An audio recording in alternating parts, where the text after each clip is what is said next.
Hello, my name is Eric, and this video is all about limestone acidification.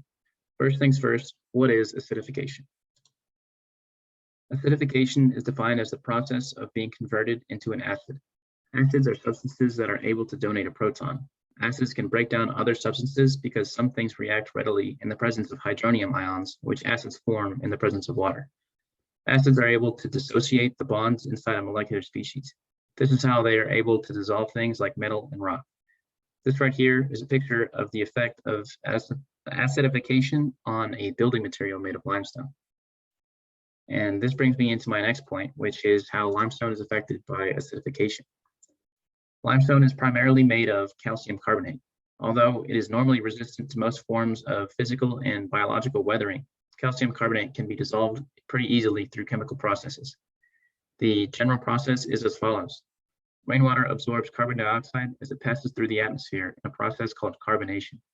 The absorption of carbon dioxide creates a new weakly acidic compound called carbonic acid with the chemical formula H2CO3, and it is also referred to as acid rain.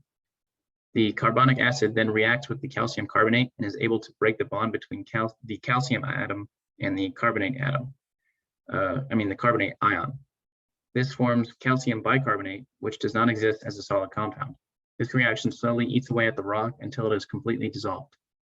This process does actually occur naturally because most rainwater already has a small percentage of carbon dioxide dissolved into it. However, rising levels of carbon dioxide entering the atmosphere due to human activities has accelerated the rate at which carbonic acid is formed, worsening the effect of limestone acidification. So what does limestone acidification do to the environment? The acidification of limestone can lead to the development of what is called a karst landscape. Karst is a type of landscape where the dissolving of the bedrock has created sinkholes, sinking streams, caves, springs, and other characteristic features. In a nutshell, karst landscapes are regions of dissolving limestone which lead to the creation of caverns under the Earth's surface. These formations are not always a bad thing. Karst landscapes are actually an important source of fresh water for a large percentage of the world, including 40% of the groundwater in the United States. Unfortunately, though, karst landscapes can erode away to the point that they are no longer able to structurally hold themselves up. Karst landscapes can collapse in on themselves and damage structures above them, as well as create sinkholes and contaminate nearby groundwater. This is why it's so important for us to protect karst landscapes as best we can. Now, what do we humans have to do with it? Carbon dioxide levels in the atmosphere are far higher now than any other point in human history. The rate at which limestone acidification occurs is directly tied to CO2 emissions.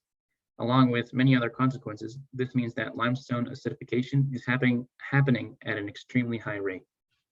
Most of our carbon dioxide emissions come straight from vehicles, so it goes without saying that carpooling, biking, walking, or taking public transportation rather than using a personal vehicle can help reduce your own impact on the environment.